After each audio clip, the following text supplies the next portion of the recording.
Capítulo 25. La formación de los hijos. A la señora Diana de Foix, condesa de Gourson.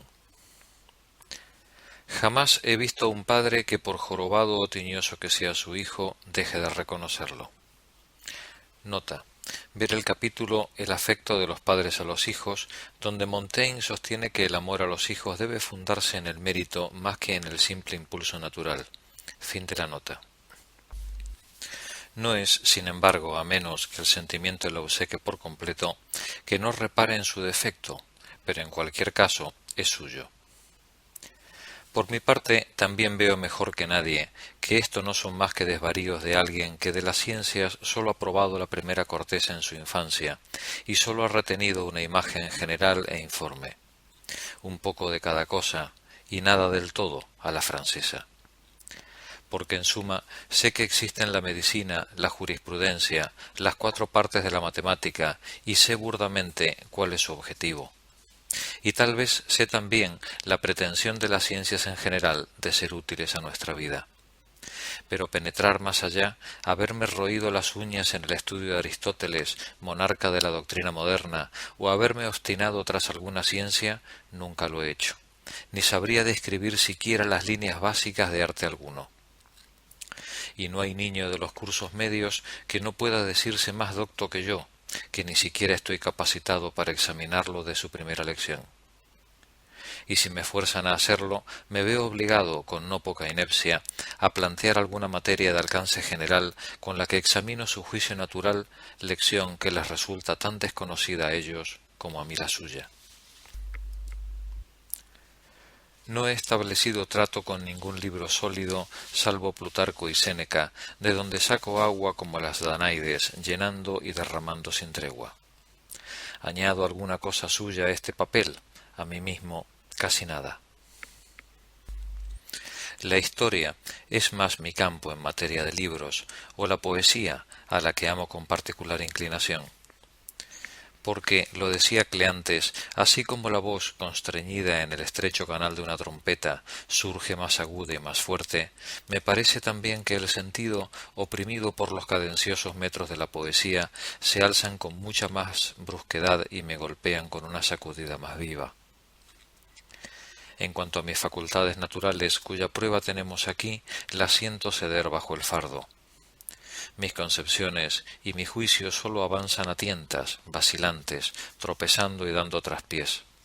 Y cuando he llegado lo más lejos que soy capaz, no estoy en absoluto satisfecho. Sigo viendo tierra más allá, pero con una visión turbia y nublada que no puedo aclarar.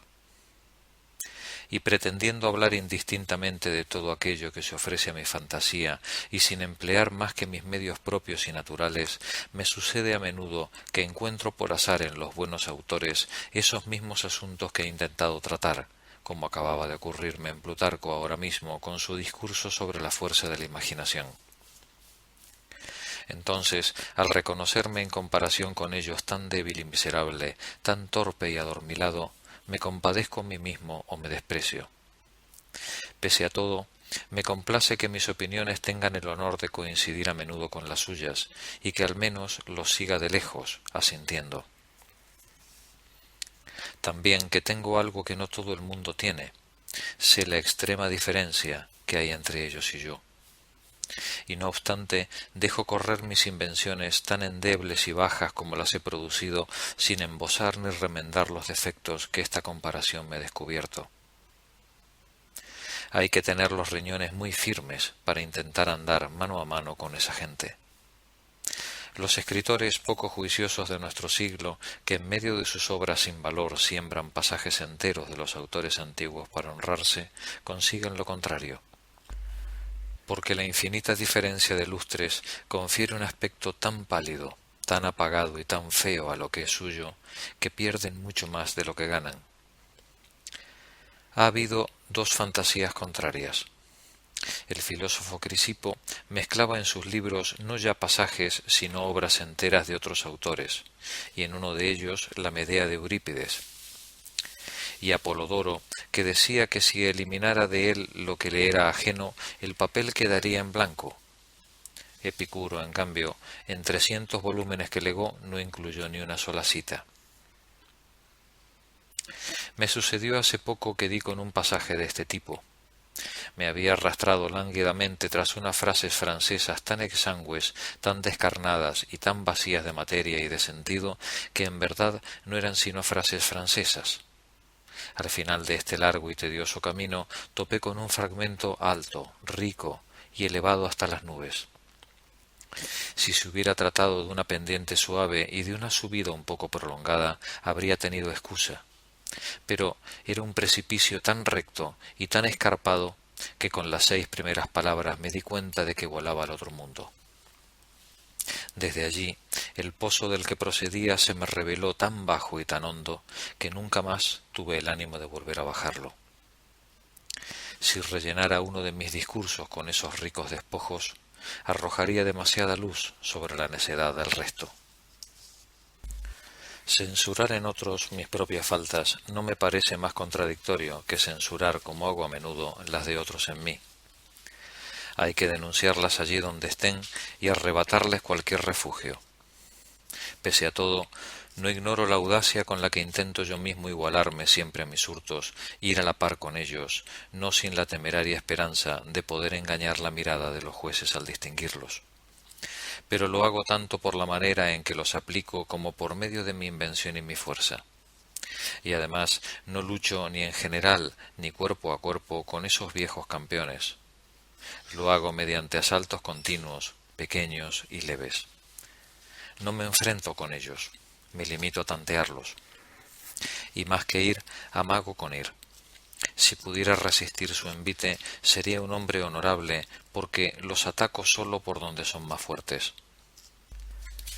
Hacer lo que he descubierto que hacen algunos, proteger con armas ajenas hasta el extremo de no enseñar siquiera la punta de los dedos, llevar adelante un propósito, como es fácil para los doctos en una materia común, por medio de invenciones antiguas recogidas aquí y allá, es un primer lugar en quienes pretenden esconderlas y apropiárselas, una injusticia y una cobardía.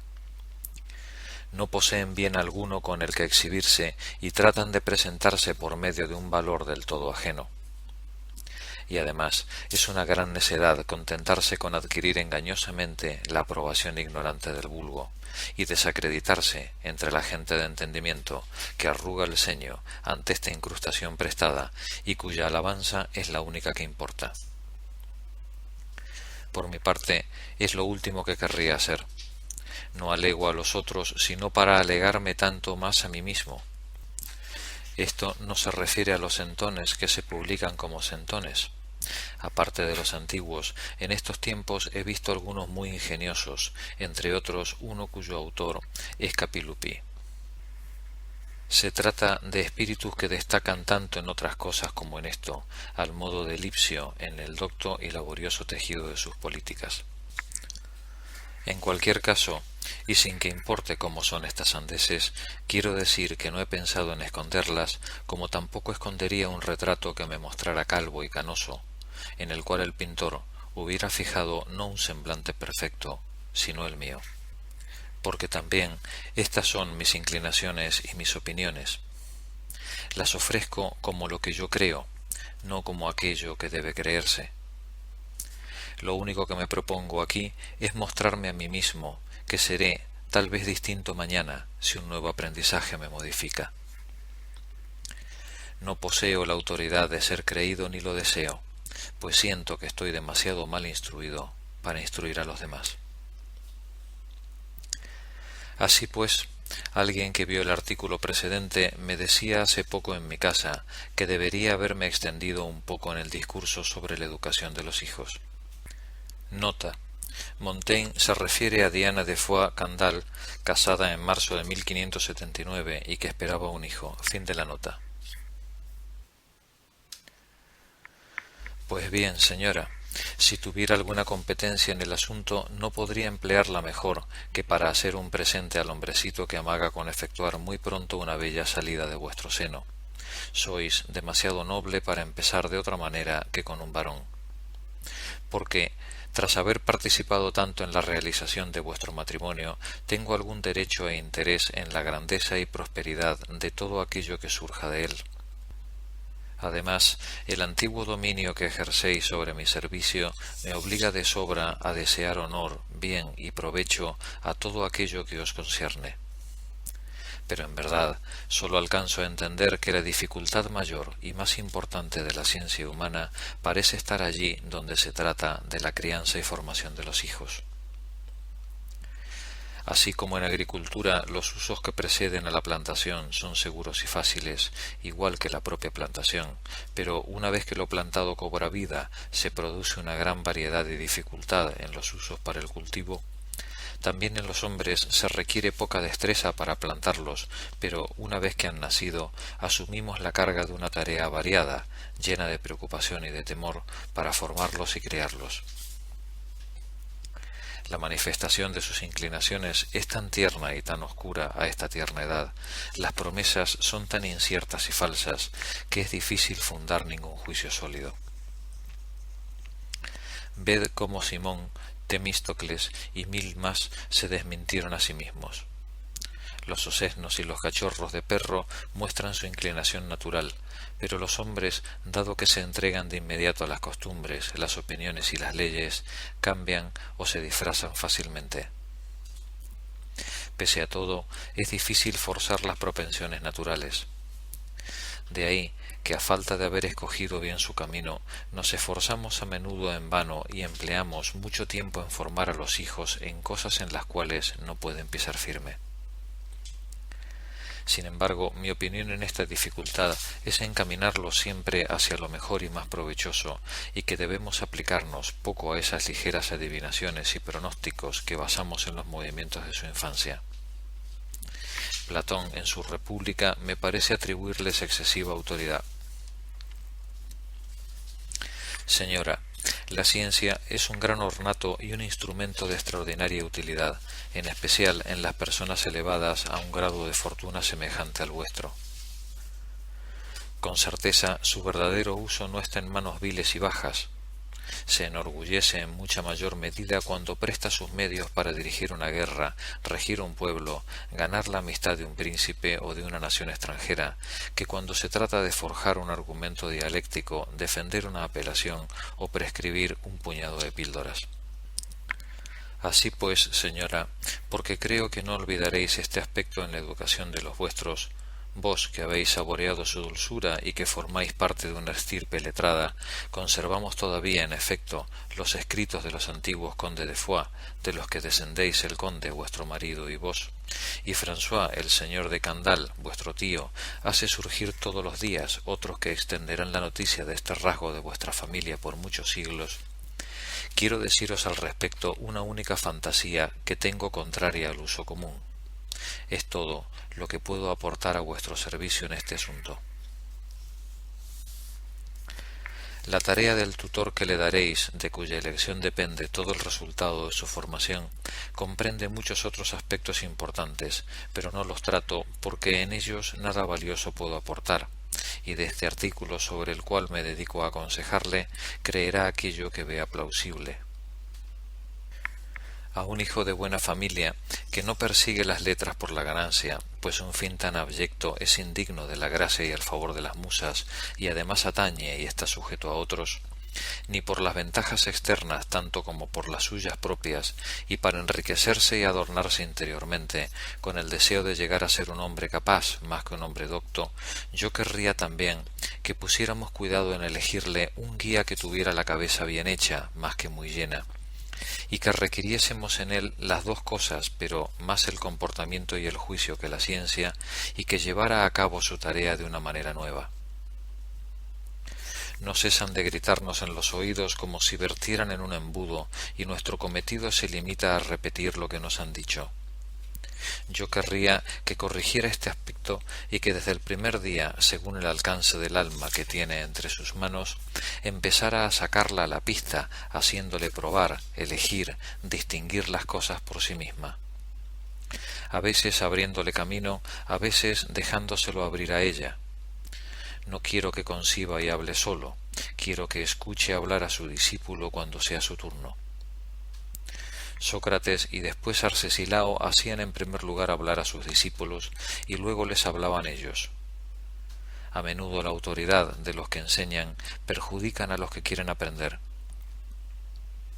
Es bueno que lo haga trotar ante él para juzgar su paso y juzgar hasta qué punto debe descender para acomodarse a su fuerza. A falta de esta proporción, lo echamos todo a perder. Y saberla escoger y mantenerse en ella en forma mesurada es una de las tareas más arduas que conozco. Y es la acción de un alma elevada y muy fuerte saber condescender a sus pasos pueriles y guiarlos. Yo marcho más firme y más seguro hacia arriba que hacia abajo. Aquellos que, como requiere nuestra costumbre, pretenden instruir con la misma lección y similar patrón de conducta a muchos espíritus de medidas y formas tan distintas, no es extraño que entre una multitud de niños encuentren apenas 2 o 3 que saquen algún fruto adecuado de su enseñanza. Que no le pidan tan solo cuentas de las palabras de su lección, sino del sentido y de la sustancia, y que juzgue el provecho que ha obtenido no por el testimonio de su memoria, sino por el de su vida. A lo que acabe de aprender ha de hacer que le dé 100 rostros y que lo acomode a otros tantos temas distintos, para ver si además lo ha entendido bien y se lo ha hecho bien suyo, fundando la instrucción de su progreso en la pedagogía de Platón. Regurgitar la comida tal como se ha tragado es prueba de mala asimilación e indigestión. El estómago no ha realizado su operación, sino ha hecho cambiar la manera y la forma de aquello que se le había dado para digerir. Nuestra alma sólo se mueve por obediencia, sujeta y sometida al antojo de las fantasías de otros, sierva y cautiva bajo la autoridad de su elección. Nos han sujetado hasta tal extremo al ronzal que no sabemos ya andar libres. Nuestro vigor y libertad se han extinguido. Nunca dejan de estar bajo tutela. En Pisa traté familiarmente a un hombre honorable, pero tan aristotélico que su creencia más general es que la piedra de toque y la regla de todas las imaginaciones sólidas y de toda verdad es la conformidad con la doctrina de Aristóteles, que fuera de ella todo es quimérico y vano, que él lo vio y dijo todo. Esta proposición, por haber sido interpretada con cierta excesiva amplitud e iniquidad, le puso en cierta ocasión y le mantuvo mucho tiempo en apuros en la Inquisición en Roma. Nota.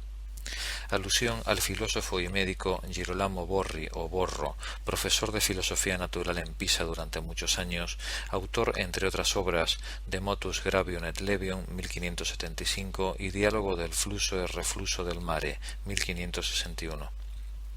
Fue encarcelado 3 veces por la Inquisición, en 1551, en 1564 durante 2 años y en 1582 un año. Esta última vez bajo el cargo de rechazar la inmortalidad del alma, error del que abjuró públicamente en febrero de 1583. Según la Naudeana, comentarios atribuidos al erudito del siglo XVII Gabriel Naudé, Borri fue un ateo perfecto que afirmaba que nada hay por encima de la octava esfera. En su diario de viaje, Montaigne deja constancia de su relación con él, que parece haber sido ante todo de tipo médico. Comillas, me ha venido a visitar a casa unas cuantas veces Girolamo Borro, médico, doctor de la Sapienza, y cuando fui yo a visitarle el 14 de julio, me regaló su libro sobre el flujo y reflujo del mar, en lengua vulgar, y me mostró otro libro latino que había compuesto sobre las enfermedades de los cuerpos. Cierra comillas. Diario de viaje, Pisa, julio de 1581. Fin de la nota.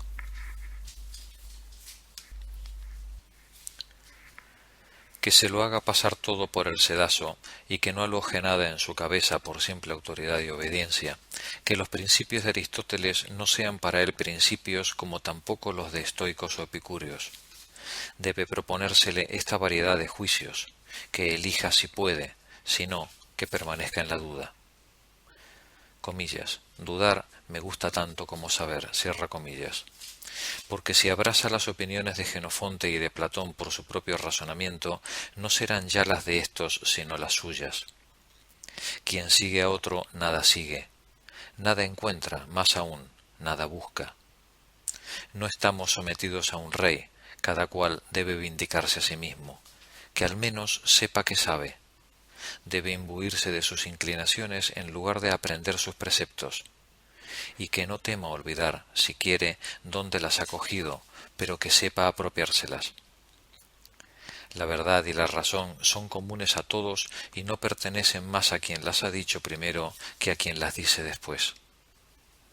No es ya a juicio de Platón, sino a mi juicio, pues él y yo lo entendemos y vemos de la misma manera. Las abejas liban aquí y allá las flores, pero después elaboran la miel, que es suya por completo, no es ya tomillo ni mejorana. De igual modo transformará y fundirá los elementos tomados de otros para hacer una obra enteramente suya, a saber, su juicio. Su educación, su esfuerzo y estudio no tienen otro propósito que formarlo. Que esconda todo aquello que le haya servido de ayuda y que sólo muestre en qué lo ha convertido. Los ladrones, los prestatarios exhiben sus edificios, sus compras, no los sacan de otros. No ves los pagos en efectivo del parlamentario, ves las alianzas que ha logrado y los honores para sus hijos. Nadie lleva un registro público de sus ingresos, todo el mundo lo hace con sus adquisiciones. El beneficio de nuestro estudio es volvernos mejores y más sabios. Es el entendimiento, decía Epicarmo, el que ve y el que oye. Es el entendimiento el que todo lo aprovecha, el que todo lo dispone, el que actúa, el que domina y el que reina. Las demás cosas son todas ciegas, sordas y carentes de alma. Ciertamente lo volvemos servil y cobarde por no dejarle libertad para hacer nada por sí mismo. ¿Quién preguntó jamás a su discípulo qué le parecen la retórica y la gramática, tal o cual sentencia de Cicerón? Nos la emplastan en la memoria con plumas y todo, como oráculos en los que letras y sílabas pertenecen a la sustancia de la cosa. Saber de memoria es no saber, es poseer lo que se ha guardado en esta facultad. Cuando sabemos algo cabalmente, disponemos de ello sin mirar el modelo, sin volver la vista hacia el libro. Qué enojosa capacidad la que es meramente libresca. Yo espero que sirva de adorno, no de fundamento, siguiendo el parecer de Platón, para quien la firmeza, la lealtad y la sinceridad son la verdadera filosofía, y las demás ciencias y las que tienen otros propósitos, sólo artificio. Me gustaría que Paluello o Pompeyo, buenos bailarines de estos tiempos, enseñaran a hacer cabriolas sólo con ver cómo las hacen ellos, sin que nos movamos del sitio, tal como éstos quieren instruir nuestro entendimiento sin inquietarlo, o que nos enseñaran a manejar un caballo, o una pica, o un laúd, o la voz, sin ejercitarnos, como éstos quieren enseñarnos a juzgar bien y a hablar bien, sin ejercitarnos ni en hablar ni en juzgar. Ahora bien, para este aprendizaje sirve como libro suficiente todo lo que se muestra a nuestros ojos. La jugarreta de un paje, la necedad de un criado, una conversación de sobremesa son otras tantas nuevas materias. Por eso las relaciones humanas le convienen extraordinariamente, y la visita de países extranjeros no sólo para aprender, a la manera de los nobles franceses, cuántos pasos tiene la Santa Rotonda, o la riqueza de las enaguas de la señora Livia, o como otros hasta qué punto el semblante de Nerón en alguna vieja ruina de allí es más largo o más ancho que el de cierta medalla similar, sino para aprender sobre todo las tendencias y costumbres de esas naciones, y para rozar y limar nuestro cerebro con el de otros. Yo quisiera que empezaran a pasearlo desde la primera infancia y en primer lugar para matar dos pájaros de un tiro por aquellas naciones vecinas cuyo idioma dista más del nuestro y al cual, si no la forma desde muy temprano, la lengua no puede adaptarse. Igualmente todo el mundo admite la opinión de que no es razonable criar a un niño en el regazo de los padres. Este amor natural los enternece y los ablanda en demasía, aun a los más sabios. No son capaces ni de castigar sus faltas ni de verlo criar de un modo burdo y azaroso como se debe.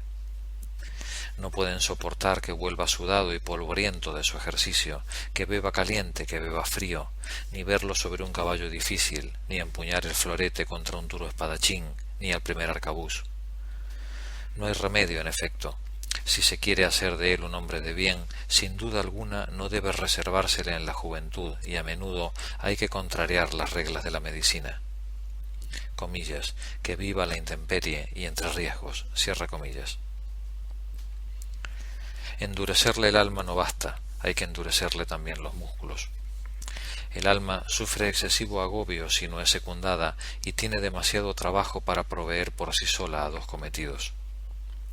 Yo sé cómo pugna la mía junto a un cuerpo tan blando, tan sensible, que se abandona en tal medida en contra de ella.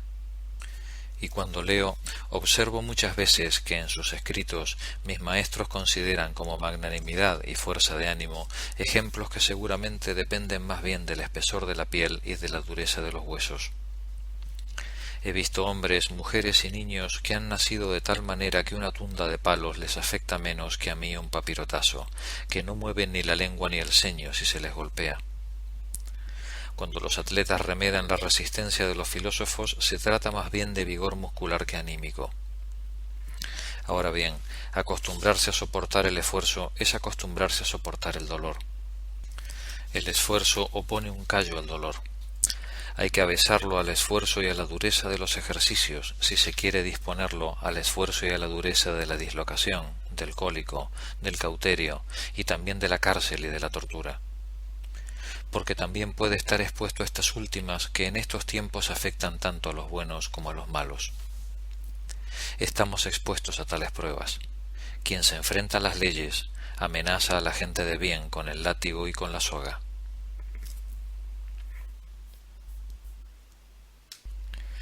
Y además, la presencia de los padres interrumpe y estorba la autoridad del tutor, que debe ser suprema sobre él. Aparte de que el respeto que le profesa a toda la casa, su conocimiento de los medios y las grandezas de su familia no son, a mi entender, pequeños inconvenientes a esta edad. En la escuela de las relaciones humanas he observado con frecuencia el vicio de que en lugar de dedicarnos a conocer a los demás, solo nos esforzamos en darnos a conocer, y nos preocupamos más por despachar nuestra mercancía que por adquirir una nueva. El silencio y la modestia son cualidades muy convenientes en el trato con los demás.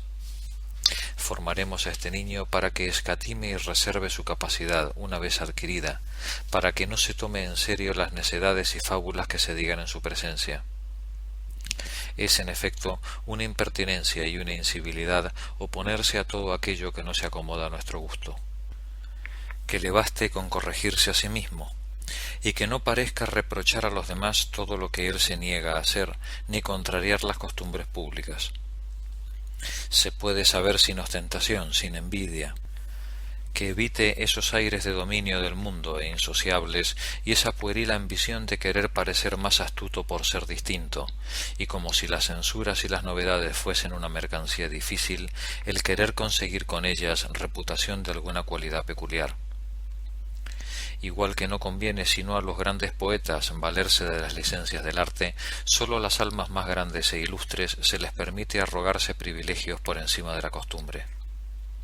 Comillas, si Sócrates y Aristipo hicieron algo contra la costumbre y la usanza, que nadie piense que puede hacer lo mismo. Ellos podían tomarse en efecto esa licencia por sus grandes y divinas cualidades, cierra comillas. Le enseñaremos a no implicarse en discursos y disputas sino cuando vea a un campeón digno de su lucha, y a no emplear ni siquiera entonces todos los recursos que puedan servirle, sino únicamente aquellos que le pueden ser más útiles. Debemos volverlo exigente para elegir y seleccionar sus razones, y amante de la pertinencia y por tanto de la brevedad. Hay que enseñarle sobre todo a rendirse y a ceder las armas a la verdad en cuanto la perciba. Lo mismo si surge de la mano de su adversario que si surge en él mismo merced a un cambio de opinión.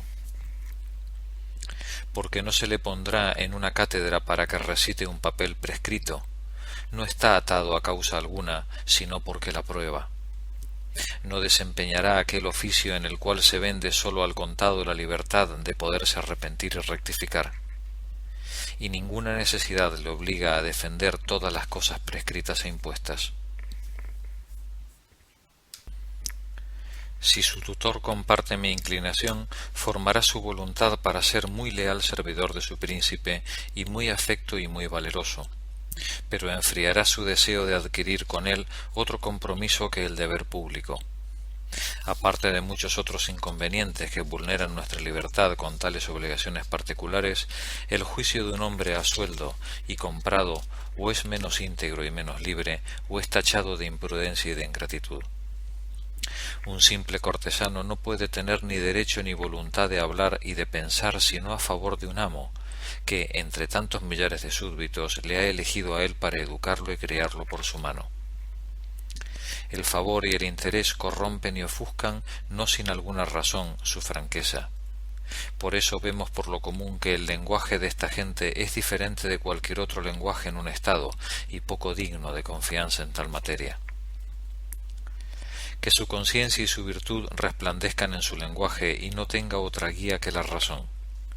Que le hagan entender que confesar el error que descubre en su propio discurso, aunque sólo él lo perciba, es un acto de juicio y sinceridad, que son las principales cualidades que persigue. Que la obstinación y la disputa son rasgos vulgares, más visibles en las almas más bajas. Que cambiar de opinión y corregirse, abandonar un mal partido en un momento de ardor, son cualidades raras, fuertes y filosóficas. Le advertiremos de que cuando está en una reunión dirija la mirada por todas partes. Me parece, en efecto, que los primeros puestos están ocupados por regla general por los hombres menos competentes y que las grandezas de fortuna raramente se encuentran unidas a la capacidad. He visto cómo mientras en el extremo principal de la mesa se charlaba sobre la belleza de un tapiz o sobre el sabor de la malvasía, se perdían muchas hermosas agudezas en el otro extremo. Escrutará la capacidad de cada uno, un boyero, un albañil, un transeúnte. Hay que saber emplearlo todo y coger prestado de cada uno según su mercancía, pues todo se aprovecha, aun la necedad y la flaqueza ajena le servirán como instrucción. Al examinar las gracias y los usos de cada cual, engendrará en sí mismo el deseo de los buenos y el desprecio de los malos. Es preciso infundir en su fantasía una honesta curiosidad para indagarlo todo. Verá cuanto haya de singular a su alrededor, un edificio, una fuente, un hombre, el sitio donde se libró una antigua batalla, el lugar por donde pasaron César o Carlomagno. Comillas, qué tierra enfría el hielo, cuál el calor vuelve polvorienta, qué viento empuja las velas hacia la Italia, cierra comillas. Preguntará por las costumbres, los recursos y las alianzas de uno u otro príncipe. Son cosas cuyo aprendizaje es muy grato y cuyo conocimiento es muy útil. En este trato con los hombres entiendo que ha de incluirse y de manera principal a quienes no viven sino en la memoria de los libros. Frecuentará por medio de los libros de historia las grandes almas de los siglos mejores. Es un estudio vano, si se quiere, pero también si se quiere es un estudio de considerable provecho, y el único, como dice Platón, que los lacedemonios habrían reservado para ellos. ¿Qué provecho no sacará a este respecto de la lectura de las vidas de nuestro Plutarco? Pero que mi guía recuerde cuál es el objetivo de su tarea y que no imprima tanto en su discípulo la fecha de la destrucción de Cartago como el comportamiento de Aníbal y de Escipión, ni tanto dónde murió Marcelo como por qué no estuvo a la altura de su deber morir allí. Que no le enseñe tanto las historias como a juzgarlas. Esta es, a mi entender, entre todas, la materia a la cual nuestros espíritus se aplican en una medida más distinta. Yo he leído en Tito Livio 100 cosas que otro no ha leído. Plutarco ha leído 100, aparte de las que yo he sabido leer, y aparte acaso de lo que el autor había registrado. Para algunos es un mero estudio gramatical, para otros la disección de la filosofía mediante la cual se penetran las partes más abstrusas de nuestra naturaleza. Hay en Plutarco muchos discursos extensos, muy dignos de ser conocidos, pues, a mi entender, es el artífice principal de tal tarea, pero hay en él otros 1000 que simplemente ha tocado. Se limita a señalar con el dedo por dónde hemos de ir si lo deseamos, y se contenta a veces con hacer un solo asalto en lo más vivo de un asunto. Hay que arrancarlos de ahí y ponerlos sobre el mostrador. Como esa frase suya, que los habitantes de Asia eran siervos de uno solo porque no sabían pronunciar una única sílaba, esto es, no, brindó quizás a la Boetí la materia y la ocasión de su servidumbre voluntaria. El hecho mismo de verle elegir una leve acción en la vida de un hombre o una frase al parecer insignificante vale por un discurso. Es una lástima que la gente de entendimiento ame tanto la brevedad. Sin duda su reputación sale ganando, pero nosotros salimos perdiendo. Plutarco prefiere que le elogiemos por el juicio antes que por la ciencia. Prefiere dejarnos con ganas de él antes que hartos. Sabía que incluso en lo bueno puede decirse demasiado, y que Alexandridas tuvo razón cuando reprochó a uno que pronunciaba ante los éforos discursos buenos pero demasiado largos. Comillas, oh extranjero, dices lo que conviene de otra manera que como conviene, cierra comillas. Quienes tienen el cuerpo flaco se lo engordan con borra, quienes andan pobres de materia la inflan con palabras. El juicio humano extrae una maravillosa claridad de la frecuentación del mundo. Estamos contraídos y apiñados en nosotros mismos y nuestra vista no alcanza más allá de la nariz. Preguntaron a Sócrates de dónde era. No respondió de Atenas, sino del mundo. Él, que tenía la imaginación más llena y más extensa, abrazaba el universo como su ciudad, proyectaba sus conocimientos, su sociedad y sus afectos a todo el género humano, no como nosotros, que sólo admiramos lo que tenemos debajo. Cuando las viñas se hielan en mi pueblo, mi párroco deduce la ira de Dios sobre la raza humana y piensa que la sed debe adueñarse ya de los caníbales. Al ver nuestras guerras civiles, ¿quién no exclama que esta máquina se trastorna y que el día del juicio nos agarra por el pescuezo, sin reparar en que se han visto muchas cosas peores y en que mientras tanto las 10.000 partes del mundo no dejan de darse la buena vida?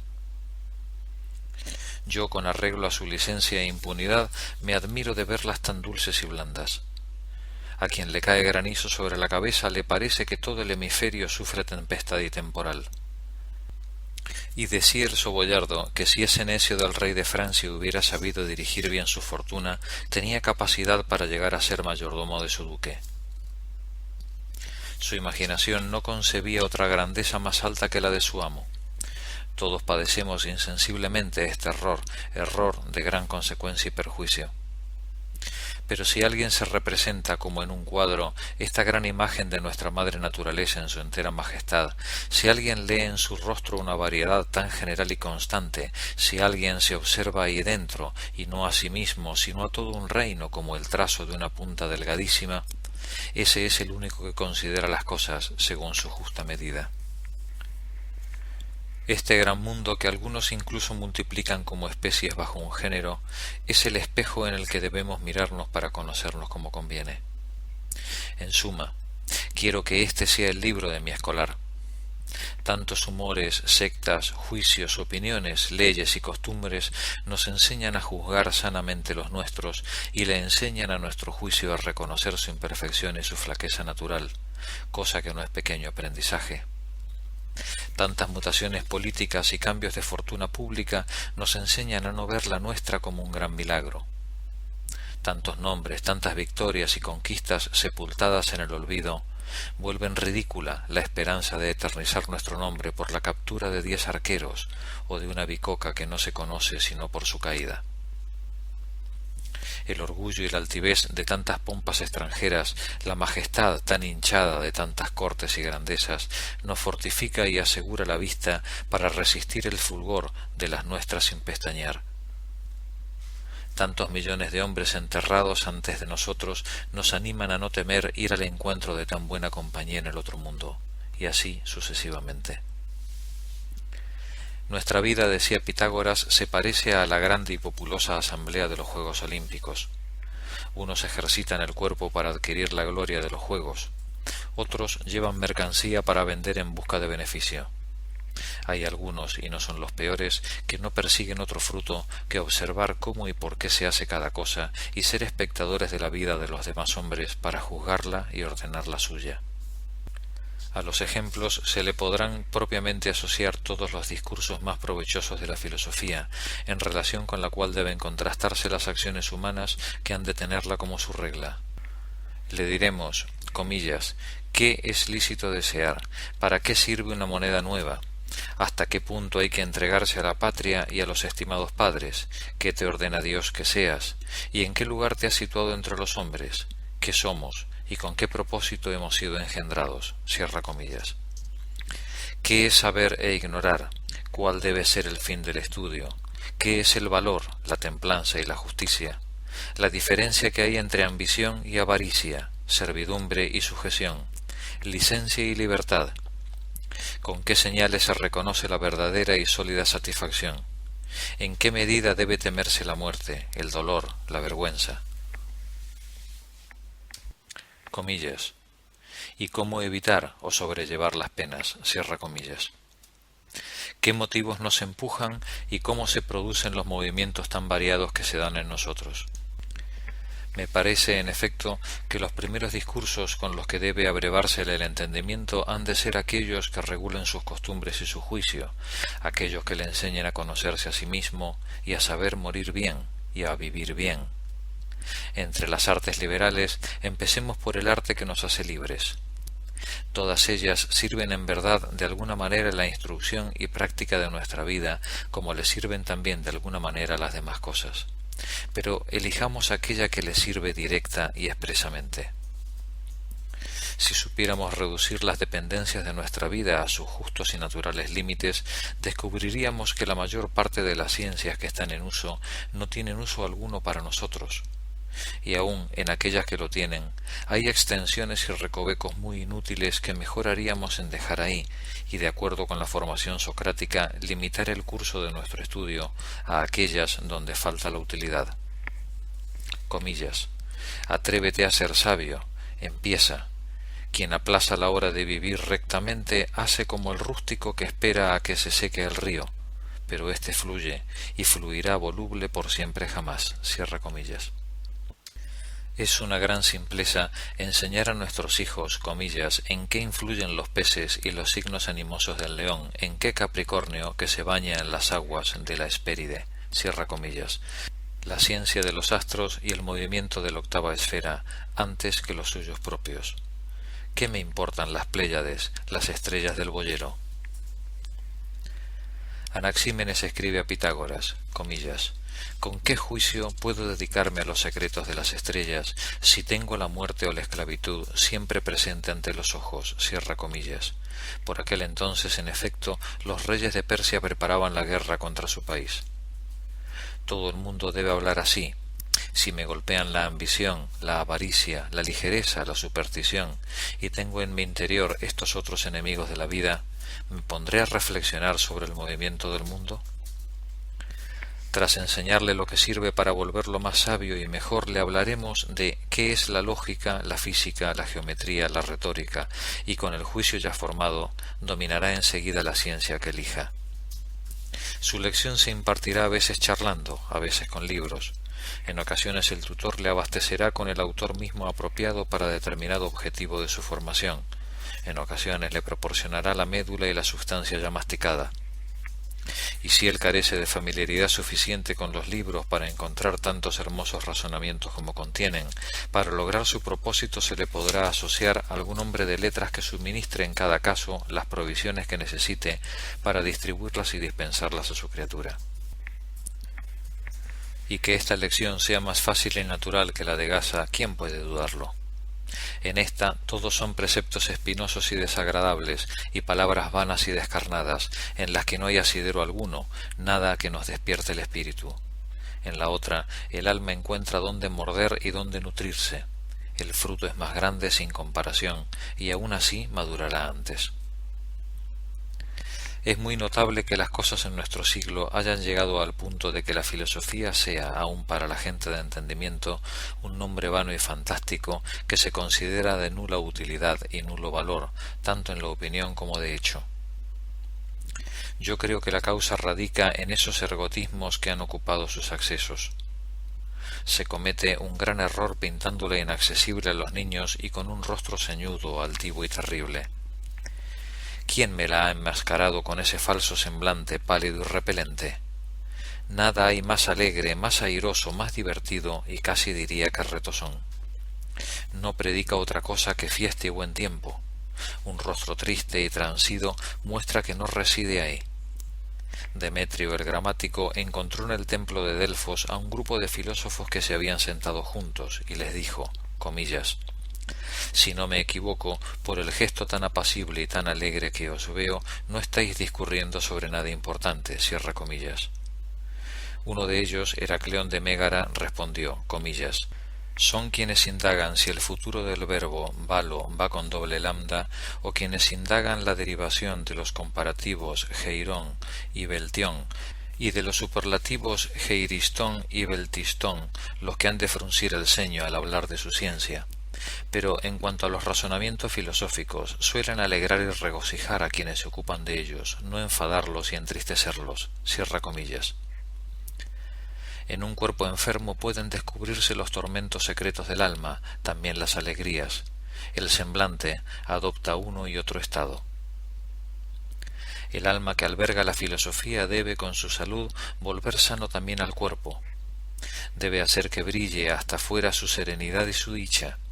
Debe formar en su molde el porte exterior y armarlo por consiguiente de una graciosa nobleza, de una disposición activa y alegre, y de una actitud satisfecha y bondadosa. La señal más clara de la sabiduría es el gozo constante. Su estado es como el de las cosas más allá de la luna, siempre sereno. Son Baroco y Baralipton los que vuelven a sus adeptos tan enfangados y ahumados. No es ella, no la conocen sino de oídas. ¿Cómo? La filosofía hace profesión de serenar las tormentas del alma y de enseñar al hambre y a las fiebres a reír, no por medio de ciertos epiciclos imaginarios, sino mediante razones naturales y tangibles. Tiene como objetivo la virtud, que no está, como dice la escuela, plantada en la cima de un monte escarpado, abrupto e inaccesible.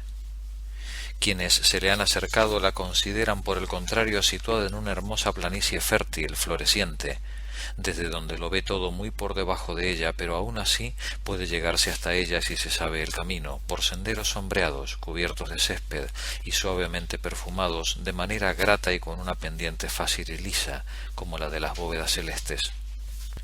Por no haber frecuentado esta virtud suprema, bella, triunfante, amorosa, deliciosa a la par que valiente, enemiga profesa e irreconciliable de la acritud, el disgusto, el temor y la contrición, con la guía de la naturaleza, con la fortuna y el placer como compañeros, se han inventado con arreglo a su debilidad esa necia imagen triste, pendenciera, irritada, amenazante y huraña, y la han puesto sobre una roca apartada entre zarzas como un fantasma para asustar a la gente.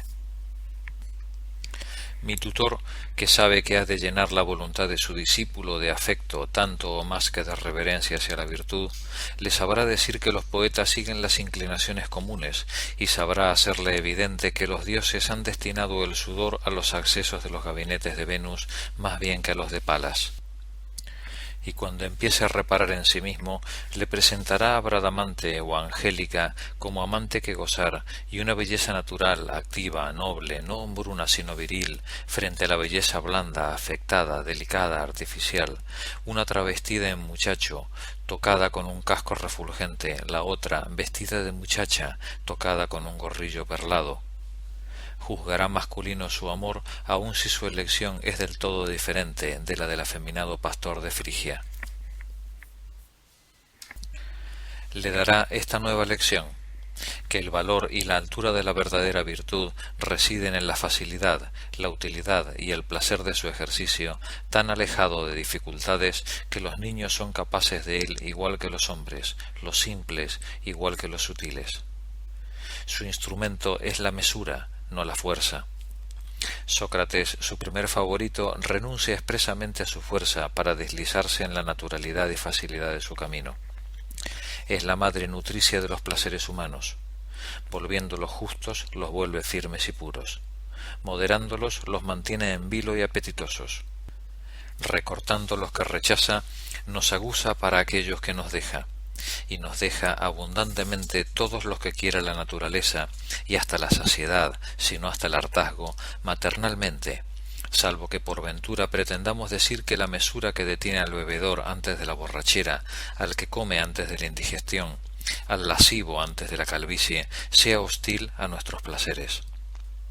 Si le falta la fortuna ordinaria, la elude o se las arregla sin ella, y se forja otra enteramente suya, ya no fluctuante y móvil. Sabe ser rica y poderosa y docta y yacer en colchones almizclados. Ama la vida, ama la belleza, la gloria y la salud. Pero su tarea propia y particular es saber usar esos bienes de manera mesurada y saberlos perder con entereza, tarea mucho más noble que áspera, sin la cual todo curso de vida se vuelve desnaturalizado, turbulento y deforme, y se le pueden justamente asociar esos escollos, esas breñas y esos monstruos. Si el discípulo resulta de una condición tan distinta que prefiere escuchar una fábula a la narración de un hermoso viaje o unas sabias palabras cuando las oiga, que, al son del tamboril que arma al joven ardor de sus compañeros, se desvía hacia otro que le llama a los juegos malabares, que en sus deseos no encuentra más agradable y más dulce volver por voliento y victorioso de un combate que del frontón o del baile con el premio de este ejercicio, entonces no veo otro remedio sino que lo ponga de pastelero en alguna rica ciudad, aunque sea el hijo de un duque, de acuerdo con el precepto de Platón, de que hay que situar a los hijos según las capacidades de su alma y no según las capacidades de su padre. Puesto que la filosofía es la que nos enseña a vivir, y puesto que la infancia dispone de su propia lección, como las demás edades, ¿por qué no se la comunicamos? El barro es húmedo y blando, rápido, rápido, hay que apresurarse y moldearlo en el ágil torno que gira sin fin. Nos enseñan a vivir cuando la vida ha pasado. 100 escolares han cogido la sífilis antes de llegar a su lección de Aristóteles sobre la templanza. Cicerón decía que aunque viviese la vida de 2 hombres, no se tomaría el tiempo de estudiar a los poetas líricos. Y esos ergotistas son, me parece, aún más tristemente inútiles. Nuestro niño tiene mucha más prisa. No debe a la pedagogía más que los primeros 15 o 16 años de su vida. El resto lo debe a la acción. Empleemos un tiempo tan breve en las enseñanzas necesarias. Son abusos si eliminas todas las sutilezas espinosas de la dialéctica con las que nuestra vida no puede mejorarse, si tomas los sencillos razonamientos de la filosofía, si los sabes elegir y tratas a propósito, cuestan menos de entender que un cuento de Boccaccio. El niño tiene capacidad para ello a partir de la lactancia, mucho más que de aprender a leer o escribir. La filosofía posee discursos para el nacimiento de los hombres como para la decrepitud. Opino como Plutarco que Aristóteles ocupó menos a su gran discípulo en el arte de componer silogismos o en los principios de la geometría que en instruirlo con buenos preceptos acerca del valor, la heroicidad, la magnanimidad y la templanza, y la confianza de no temer nada. Y lo envió con esta munición todavía niño a subyugar el imperio del mundo, provisto solamente con 30.000 hombres de a pie, 4.000 caballos y 42.000 escudos. Las demás artes y ciencias, dice, Alejandro las honraba mucho y loaba su excelencia y nobleza, pero aunque le complacieran difícilmente se dejaba sorprender por el sentimiento de querer ejercerlas. Comillas.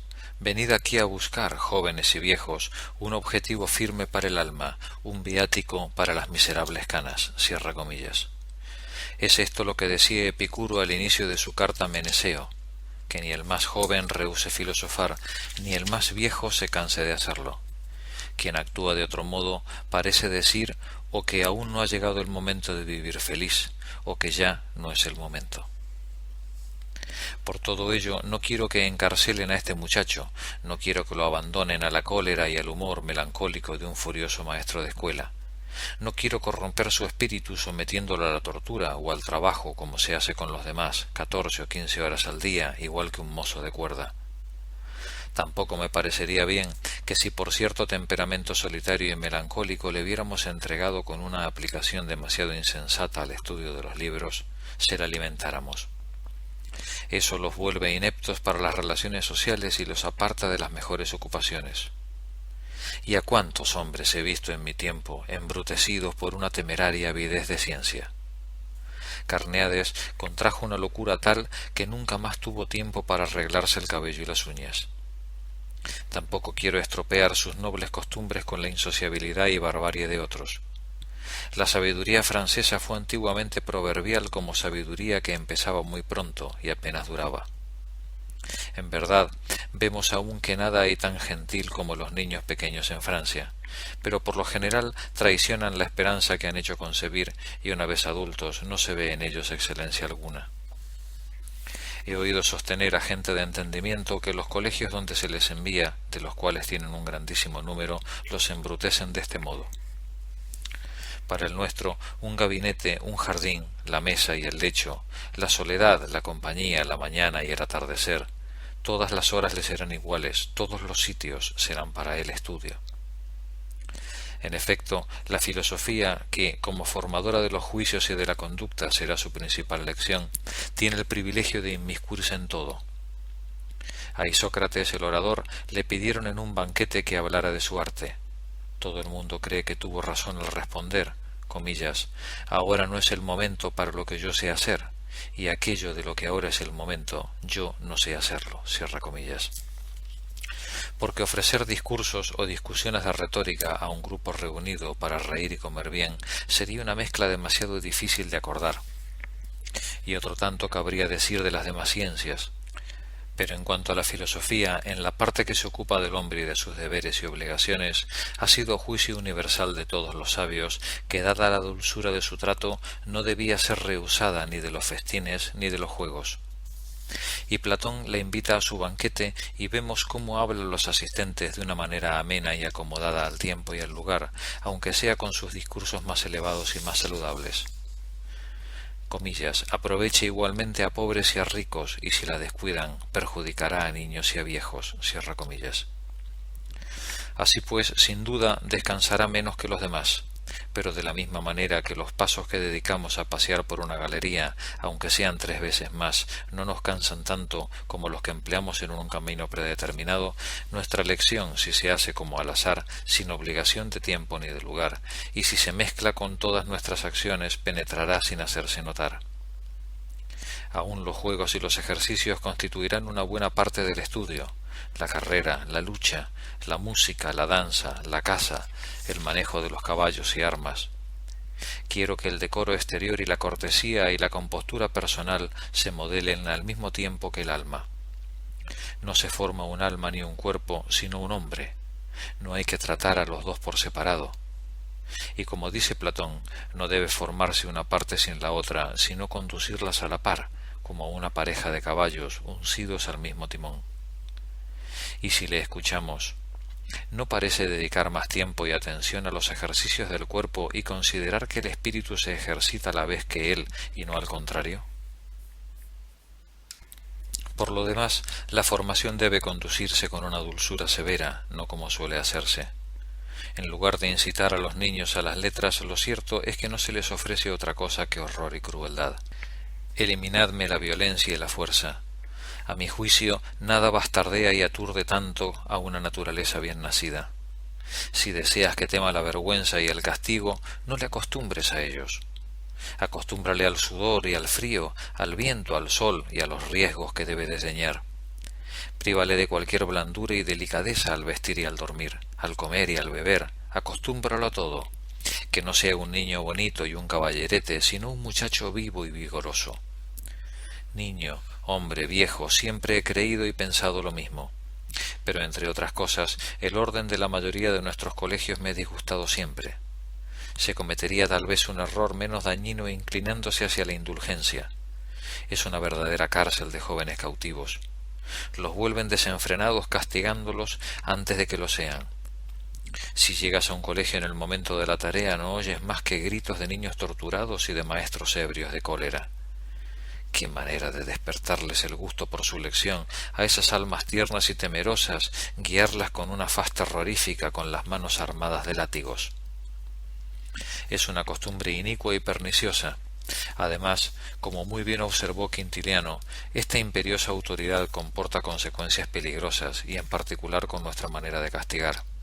¿Hasta qué punto sería más conveniente que sus clases estuvieran tapizadas de flores y de hojas y no de trozos sangrantes de mimbre? Yo haría pintar en ellas el gozo, la alegría, y a Flora y a las gracias, como hizo el filósofo Espeusipo en su escuela. Ojalá allí donde está su provecho estuviera también su diversión. Los alimentos que son saludables para el niño deben azucararse y amargarse los que le son nocivos. Es extraordinario cómo Platón se muestra cuidadoso en sus leyes de la alegría y los pasatiempos de la juventud de su ciudad, y cómo se detiene en sus carreras, juegos, canciones, saltos y danzas, cuya dirección y patronazgo, según dice, la antigüedad atribuyó a los mismos dioses, a Apolo, las musas y Minerva. Se extiende en 1000 preceptos para sus gimnasios. De las ciencias letradas se ocupa muy poco y parece no recomendar particularmente la poesía, sino para la música. Toda extrañeza y particularidad en nuestros hábitos y costumbres debe evitarse como hostil a la sociedad. ¿Quién no se asombraría de la complexión de Demofonte, mayordomo de Alejandro, que sudaba a la sombra y temblaba al sol? He visto a algunos huir del olor de las manzanas más que de los arcabuzazos, a otros asustarse por un ratón, a otros vomitar al ver nata, a otros al ver sacudir un colchón de pluma, como Germánico, que no podía soportar ni la vista ni el canto de los gallos. Tal vez haya en esto alguna propiedad oculta, pero la extinguiríamos a mi juicio si hiciéramos las cosas en su momento. La educación ha logrado ciertamente, no sin algún trabajo, que salvo a la cerveza mi apetito se acomode indistintamente a todo aquello con lo que nos nutrimos. Puesto que el cuerpo todavía es maleable, debemos conformarlo a todas las maneras y costumbres, y con tal de que puedan mantenerse el deseo y la voluntad bien sujetos, no debe temerse acomodar a un joven a todas las naciones y compañías, incluso al desenfreno y al exceso si es necesario. Que su ejercicio siga la costumbre, que pueda hacer todo y no ame hacer sino lo bueno. Ni siquiera a los filósofos les parece loable que Calístenes perdiera la simpatía del gran Alejandro, su amo, por no haber querido beber tanto como él. Reirá, retosará, se desenfrenará con su príncipe. Quiero que aun en el desenfreno supere en vigor y en firmeza a sus compañeros, y que no deje de hacer el mal por falta de fuerza ni de ciencia, sino por falta de voluntad. Hay gran diferencia entre no querer y no saber hacer el mal. Pensaba honrar a un señor tan alejado de estos desenfrenos como nadie en Francia, preguntándole en buena compañía cuántas veces a lo largo de su vida se había emborrachado por necesidad de los asuntos del rey en Alemania. Lo entendió así y me respondió que 3 veces, que refirió. Conozco a alguno que por carecer de tal facultad se ha visto en grandes dificultades cuando ha tenido que tratar con esta nación. Me he fijado a menudo con gran asombro en la extraordinaria naturaleza de Alcibíades, capaz de transmutarse tan fácilmente en formas tan distintas, sin perjuicio de su salud, superando a veces la suntuosidad y la pompa persas, a veces la austeridad y la frugalidad lacedemonias, tan comedido en Esparta como voluptuoso en Jonia. A Aristipo le convino toda apariencia, situación y fortuna. Así querría yo formar a mi discípulo.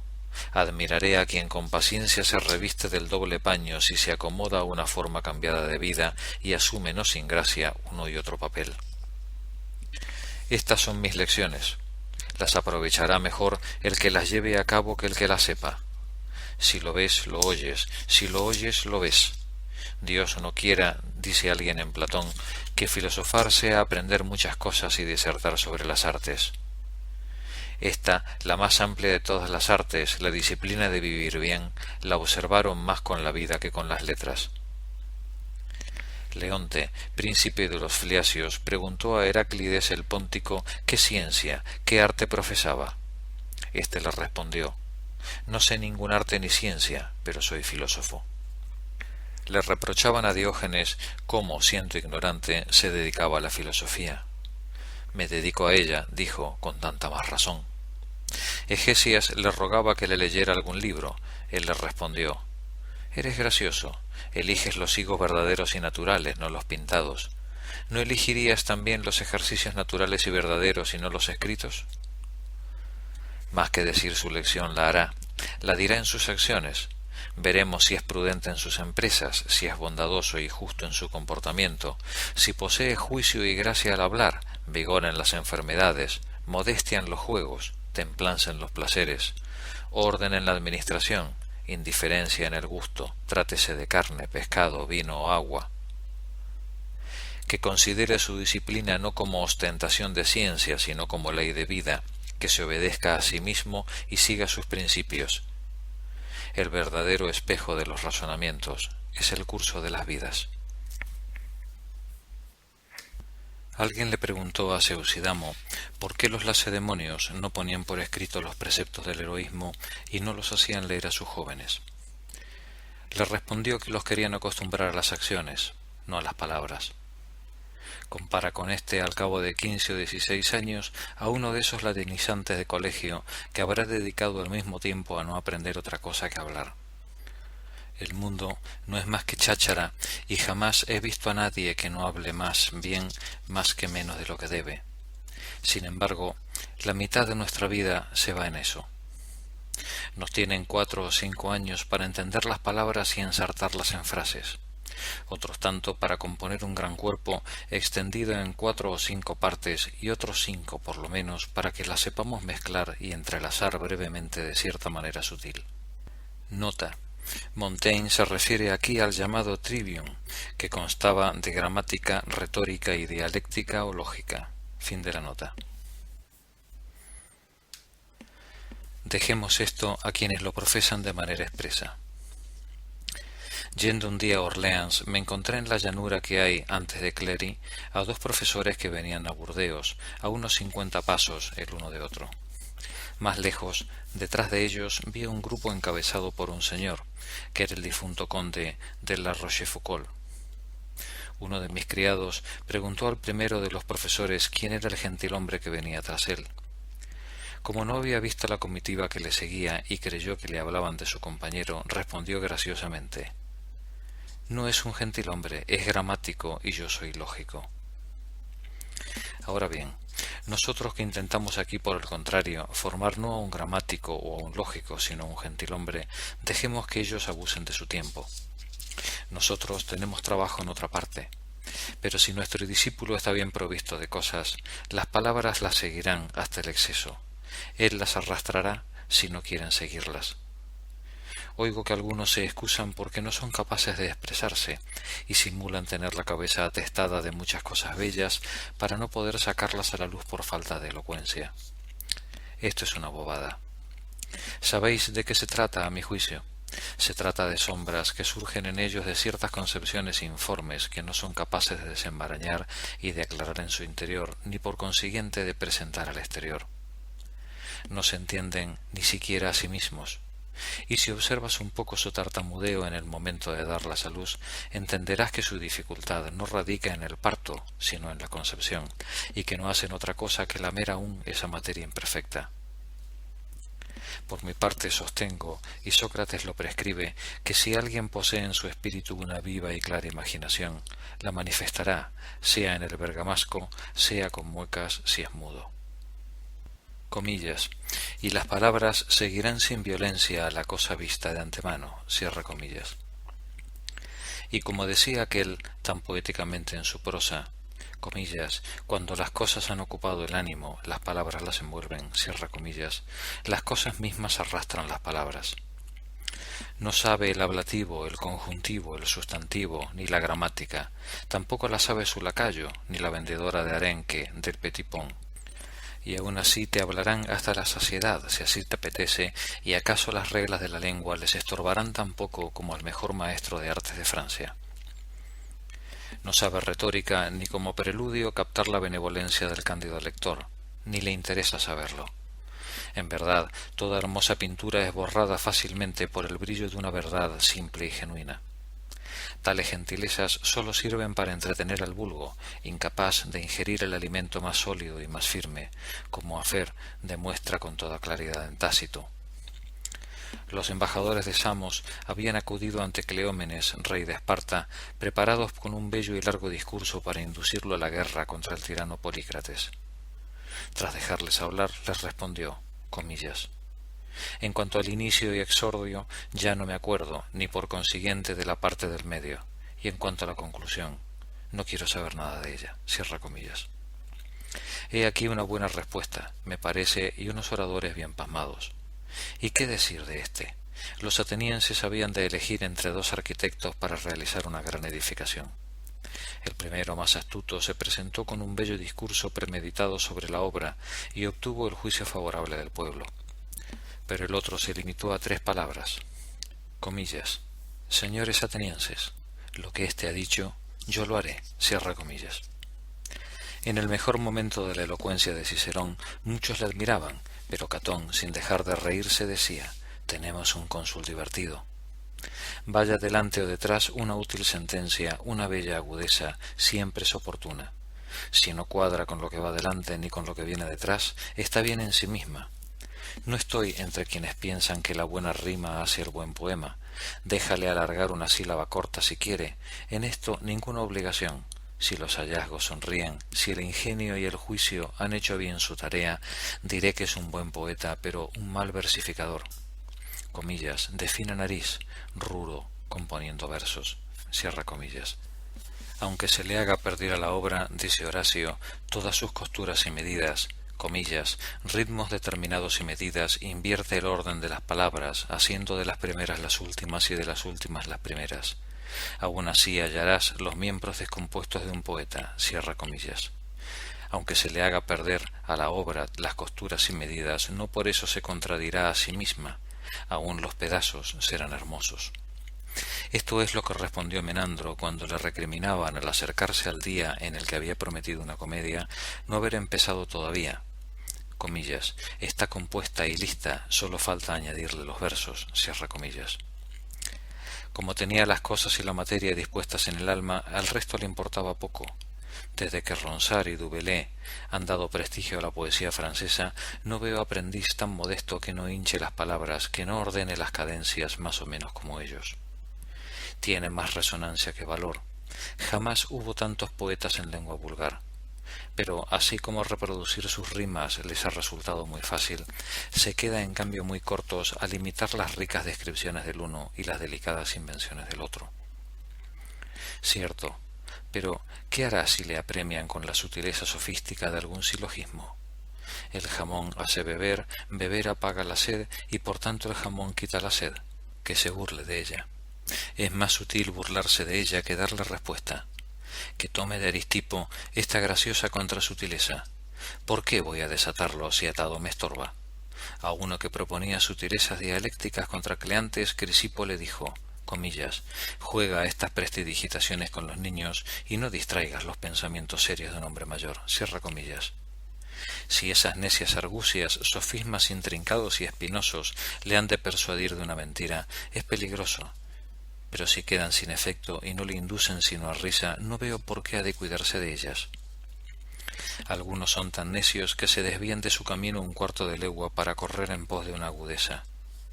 O quienes no adaptan las palabras a las cosas, sino que introducen cosas extrañas a las que las palabras puede convenir. Y el otro, hay algunos que se dejan arrastrar hacia lo que no se habían propuesto escribir por una bella palabra que les gusta.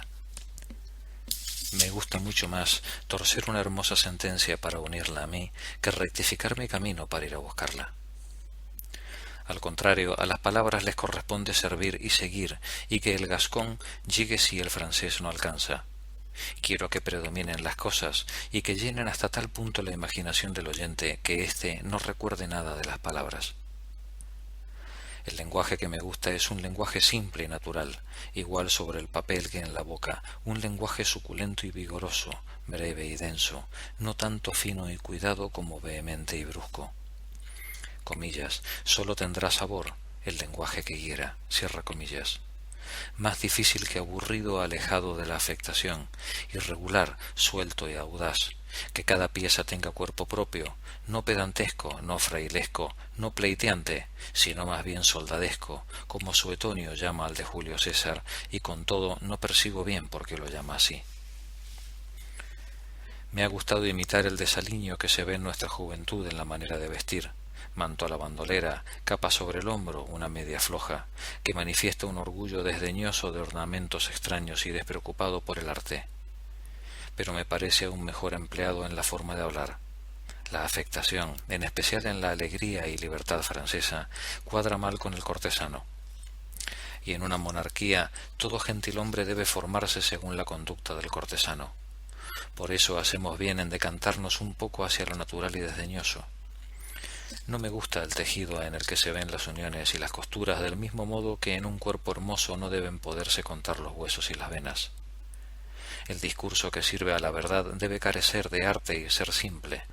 ¿Quién se esmera en hablar sino quien quiere hablar afectadamente? La elocuencia que nos desvía hacia sí misma es injusta con las cosas.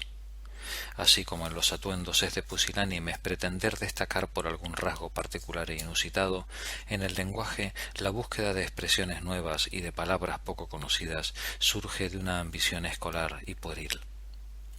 Ojalá pudiera servirme tan solo de aquellas que se emplean en el mercado de París. Aristófanes el gramático no entendía nada cuando regañaba a Epicuro por la simplicidad de sus palabras y por el propósito de su arte oratorio, que era sólo la claridad del lenguaje. La imitación del lenguaje, gracias a su facilidad, se difunde de inmediato a todo el pueblo. La imitación del juicio, de la invención, no va tan deprisa. La mayoría de los lectores piensan muy equivocadamente que por haber encontrado una ropa semejante tienen un cuerpo semejante. La fuerza y los nervios no se toman prestados los atavíos y el manto. La mayoría de los que me frecuentan hablan igual que los ensayos, pero no sé si piensan igual. Los atenienses, dice Platón, tienen a su favor el cuidado de la abundancia y la elegancia del lenguaje. Los lacedemonios el de la brevedad, y los cretenses el de la fecundidad de las concepciones más que del lenguaje. Estos son los mejores. Decía Zenón que había dos clases de discípulos, unos que se llamaban filólogos, atentos a aprender las cosas que eran sus favoritos, los otros, los logófilos, que se cuidaban sólo del lenguaje. No puede negarse que hablar bien es una cosa bella y buena, pero no es tan buena como se pretende, y me irrita que toda nuestra vida se dedique a esto. Yo querría, en primer lugar, saber bien mi lengua, y la de aquellos vecinos con los que tengo trato más habitual. El griego y el latín son sin lugar a dudas un adorno hermoso e importante, pero se adquieren a un precio excesivo. Voy a contar aquí una manera de obtenerlos a un mejor precio de lo acostumbrado, que se probó en mí mismo. Sírvase de ella quien quiera. Mi difunto padre, tras hacer todas las indagaciones posibles entre la gente docta y de entendimiento de una forma de educación esmerada, fue advertido de este inconveniente usual, y le decían que el mucho tiempo que empleábamos en aprender las lenguas que ellos aprendían sin esfuerzo es el único motivo por el cual no podíamos alcanzar las grandezas de ánimo y de conocimiento de los antiguos griegos y romanos. Yo no creo que este sea el único motivo. En cualquier caso, el expediente que halló mi padre fue que en plena lactancia y antes de que la lengua se me empezara a soltar, me dejó al cargo de un alemán que después ha muerto siendo un médico famoso en Francia, del todo ignorante de nuestra lengua y muy bien versado en la latina. Este, al que había hecho venir expresamente y que cobraba un salario muy alto, me tenía continuamente en brazos. Junto a él había también otros dos, inferiores en saber, para vigilarme y para aliviar al primero. No me hablaban en otra lengua que no fuera la latina. En cuanto al resto de la casa, era regla inviolable que ni él mismo, ni mi madre, ni ningún criado ni camarera hablasen en mi compañía más que las frases en latín que todos habían aprendido para chapurrear conmigo. Es asombroso el fruto que sacamos todos. Mi padre y mi madre aprendieron suficiente latín para entenderlo y adquirieron de sobra para servirse de él en lo necesario, como lo hizo también la otra gente de la casa que estaba más ligada a mi servicio. En suma, nos latinizamos tanto que rebosó hasta los pueblos del derredor, donde existen todavía y se han arraigado por el uso muchos nombres latinos de artesanos y herramientas. En cuanto a mí, tenía más de 6 años y no entendía más francés o el perigordino que el árabe. Y sin arte, sin libro, sin gramática ni precepto, sin látigo y sin lágrimas, había aprendido un latín tan puro como el que sabía mi maestro. En efecto, no podía haberlo mezclado ni alterado. Si me querían dar un tema como ensayo, como se hace en los colegios, a los demás se les daba en francés, pero a mí había que dármelo en mal latín para que lo pasara al bueno. Y Nicolás Gruchy, que ha escrito De Comitis Romanorum, Guillaume Gerente, que ha comentado Aristóteles, George Buchanan, el gran poeta escocés, Marc-Antoine Muret, que Francia e Italia reconocen como el mejor orador del momento, mis preceptores domésticos, me han dicho a menudo que tenía esta lengua en mi infancia tan pronta y tan a mano que temían abordarme. Buchanan, a quien vi después en el séquito del difunto mariscal de Brissac, me contó que se proponía escribir sobre la formación de los niños y que tomaba la mía como modelo. estaba entonces en efecto al cargo de ese conde de Brissac, al que después hemos visto tan valeroso y tan bravo. En cuanto al griego, del que apenas entiendo nada, mi padre proyectó hacérmelo aprender por medio de un artificio, pero con un método nuevo en forma de diversión y de ejercicio. Jugábamos con las declinaciones como hacen quienes aprenden aritmética y geometría con ciertos juegos de tablero, porque, entre otras cosas, le habían aconsejado que me diese a probar la ciencia y el deber con una voluntad no forzada y por mi propio deseo, y que criara mi alma con total dulzura y libertad, sin rigor ni constricción. Quiero decir, con un escrúpulo tal que, dado que algunos sostienen que despertar a los niños por la mañana de repente y arrancarlos del sueño, en el que están mucho más sumergidos que nosotros, de golpe y con violencia altera su tierno cerebro, me hacía despertar con el sonido de algún instrumento, y jamás me faltó alguien para rendirme este servicio. Este ejemplo bastará para juzgar del resto y para recomendar también la prudencia y el afecto de un padre tan bueno, al cual no hay que echarle la culpa si no cosechó ningún fruto a la altura de tan esmerado cultivo. Dos cosas fueron la causa: primero, el campo estéril e inadecuado, pues aunque tuviera una salud firme y completa y al mismo tiempo un natural dulce y tratable, era por lo demás tan torpe, blando y adormecido que no podían arrancarme de la ociosidad ni siquiera para hacerme jugar. Lo que veía, lo veía bien, y bajo ese torpe temperamento alimentaba imaginaciones audaces y opiniones por encima de mi edad. El ingenio lo tenía lento y no avanzaba sino en la medida que lo conducían. La aprehensión tardía, la invención floja, y al cabo una increíble falta de memoria. No es asombroso que de todo esto no pudiera sacar nada de valor. En segundo lugar, así como aquellos a quienes apremia un deseo furioso de curarse se entregan a toda suerte de consejos, ese hombre bueno, con un miedo extremo a equivocarse en una cosa que se tomaba tan a pecho, se dejó arrastrar finalmente a la opinión común, que sigue siempre a los que van delante, como las grullas, y se adhirió a la costumbre, pues no tenía ya a su alrededor a quienes le habían proporcionado esas primeras formas de educación traídas de Italia, y me envió cuando tenía unos 6 años al colegio de Bullena, en aquel entonces muy floreciente y el mejor de Francia. Y allí es imposible añadir nada al cuidado que puso en elegirme preceptores de cámara capaces y en todas las demás circunstancias de mi educación, en la que mantuvo muchas formas particulares contra el uso de los colegios. Pero en cualquier caso no dejaba de ser un colegio. Mi latín degeneró al instante y después, por falta de costumbre, he perdido su empleo.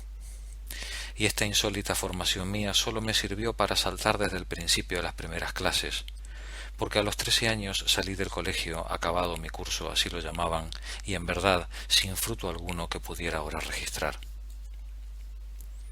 Mi primer gusto por los libros me vino del placer de las fábulas de la Metamorfosis de Ovidio. En efecto, cuando tenía unos 7 u 8 años, rehuía cualquier otro placer para leerlas, porque esa era mi lengua materna, y era el libro más fácil que conocía y el más conforme a la flaqueza de mi edad a causa de la materia. Porque de los Lancelots del Lago, de los Amadises, de los Huones de Burdeos y todo ese fárrago de libros con el que se entretienen los niños, ni siquiera conocía el nombre, ni conozco todavía el cuerpo, tan estricta era mi disciplina. Me volvía con ello más descuidado en el estudio de las demás lecciones que tenía prescritas.